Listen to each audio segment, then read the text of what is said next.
not, just about 2 more weeks of summer before the new school year starts for many kids across the valley. And now is the time to start getting back into a routine and tackle any of those back-to-school jitters. So joining us this morning to help us ease into the new school year is psychiatrist Schier.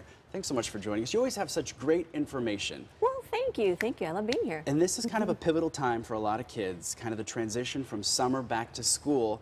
But with that can kind of come some nerves, right? Absolutely, yes. And it's such a hard transition for all kids, whether it's their first day ever at being in school to the kids who are starting high school and making that large transition. Yeah, so there's quite a few. Let's start with the little kids. What can you kind of do to kind of mitigate some of those fears about going to school? So the biggest thing is to actually talk to your kids about what their fears are, because as an adult, we have no idea. Some of the little things that from our perspective might seem silly are huge fears for them, like where's the bathroom, or is mommy really going to pick me up? So you find out from them what their fears are and then try to validate it. So don't say, oh, it's nothing to be scared of, but more, that sounds really scary. And okay, let's think about it. So if I don't come to pick you up, this is where you go, and your teacher will bring you here, and this is a number that I'll sew into your backpack so that if anything happens, you know who to call, and this is where you call, so that all of their questions and worries are answered and they know that you're taking them seriously. Sure. It sounds like communication is definitely key during this back to school time. What about for older kids? Maybe let's talk high school, middle school kids when they're going back to school, because sometimes they're not as apt to maybe open up with mom and dad about kind of what some of those fears are. Yeah, so usually what you'll see with the older kids is more irritability. So if you start to see some more of the irritability or the anger or the kind of snapping back when you do ask some questions about school, that's the time to start to worry that, okay, there might be something that's going on that is bothering them. And a lot of times just being open to them and not pushing and not asking too many questions is really what's necessary, because the more you push, the more you'll get pushback. Sure. But if you just kind of leave an open space, then that's a lot more likely to get some information as a parent.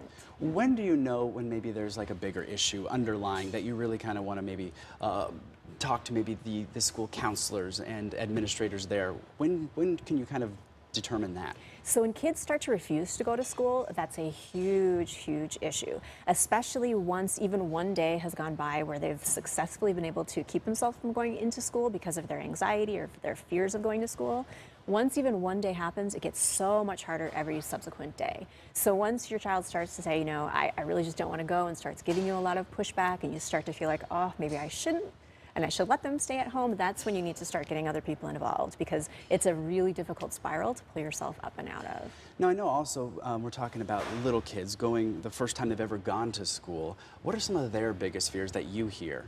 So, you know, it's their fears, again, that as an adult you wouldn't necessarily think about. The biggest one, though, is what if mommy doesn't pick me up? That was mine. I'm not going to lie. I was always worried that mom wasn't going to be there. And how am I going to find my way home? A bus, a taxi? Right, and every now and then it happens. So I had, you know, for instance, just the other day, I had one little girl, because it did happen to her older brother, and he was so scared, and now that's going to happen to me. And kind of confirmed that it does happen. So that's where we talked about, this is what you do, step 1, step 2, step 3, and then it helped because they had an idea, right, and their fear was validated. They weren't just poo-pooed. What about, let's talk about going from the middle school transition to high school transition, because that's a really big one that can cause a lot of nerves as well. Going from a totally kind of, you know, a lot of friends, and now it's going to be a bigger school, totally different teachers. Right. You know, throughout the whole transition from elementary to middle to high school, it's all about gaining independence. So entering into high school is that next step to gaining independence into moving into college successfully, if that's the direction that you want to go. So it's really about letting your kids take the lead. What do you want to do?